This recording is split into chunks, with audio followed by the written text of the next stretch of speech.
mais quente para as menos agitadas do corpo mais frio. Até que a agitação se iguale. Entendi. Então o termômetro, ele meio que conversa com o que a gente quer medir, entra em equilíbrio. Tipo isso. Ele é o nosso corpo de prova. Dentro dele tem o que a gente chama de substância termométrica. Substância termométrica, tipo o mercúrio. Isso, ou álcool colorido, como naqueles de parede. É algo que tem uma propriedade física que muda junto com a temperatura, de um jeito que a gente conhece. E a gente mede essa mudança. Precisamente. Essa propriedade que a gente consegue medir é a grandeza termométrica. Pode ser o volume do líquido subindo no tubinho, Ou o comprimento de uma barrinha de metal, talvez. também. Ou nos termômetros digitais é muito comum ser a resistência elétrica de um fiozinho de um sensor. Que legal. Então a gente usa algo que podemos ver ou medir para saber sobre essa agitação invisível. Exato. É uma medição indireta, mas muito esperta. O termômetro clínico, por exemplo, usa a dilatação do mercúrio, né? E a escala dele é calibrada para a nossa temperatura corporal, ali entre 35 e 42 graus. Falando em graus, para esse grau ser útil, todo mundo tem que concordar o que ele significa, certo? Imagino que daí venham as escalas. Perfeito, precisamos de um padrão. A escala Celsius é a que a gente mais usa aqui, né? Foi criada pelo Anders Celsius lá em 1742. E como ele definiu? Ele foi esperto, usou a água como referência, em pressão normal, tipo ao nível do mar. Definiu 0 graus Celsius para o ponto de congelamento. O gelo derretendo? Isso. E 100 graus Celsius para a fervura da água. Aí ele dividiu esse intervalo em 100 partes iguais, cada parte é 1 grau Celsius. Simples e prático. Faz sentido. E a Fahrenheit que a gente vê em filme ou se viajar para alguns lugares? A Fahrenheit é um pouco mais antiga, de 1724, do Daniel Fahrenheit. Os pontos originais que ele usou eram outros meio estranhos hoje em dia, tipo uma mistura de sal e gelo.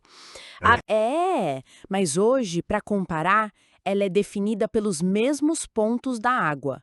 32 graus Fahrenheit para o congelamento. 32, não zero. Não zero. É 32 graus Fahrenheit para congelar e 212 para ferver. 212? Nossa, que diferente. Pois é, e olha que interessante. Entre 32 e 212 tem 180 divisões, 180 graus Fahrenheit. Lembra que na Celsius são 100? Verdade, 180 contra 100. Por isso que 1 grau Fahrenheit é menorzinho que 1 grau Celsius. Isso deve complicar para converter, né? Tem uma formulinha para isso. Para converter uma temperatura específica, a relação é θC sobre 5 é igual a θF menos 32 sobre 9. θC sobre 5 igual a θF menos 32 sobre 9, ok? Mas, atenção aqui. Isso é para uma temperatura. Se a gente quer converter uma variação de temperatura, tipo, esquentou 10 graus Celsius, quanto isso é em Fahrenheit? Como faz? Entendi. Então o aumento de 1 grau Celsius é, na verdade, um aumento maior que 1 grau F. Bem, Pensando nessas escalas que usam a água e tal, existe um limite para baixo, tipo um frio máximo que dá para chegar? boa. Existe sim. É um limite teórico que a gente chama de zero absoluto. Zero absoluto. Isso. É a temperatura mais baixa possível que, teoricamente, a matéria poderia atingir. Corresponde a menos 273,15 graus Celsius. Menos 273, caramba. E o que acontece lá? Tudo para? A ideia é que, nesse ponto, a agitação das partículas seria a mínima possível, quase zero.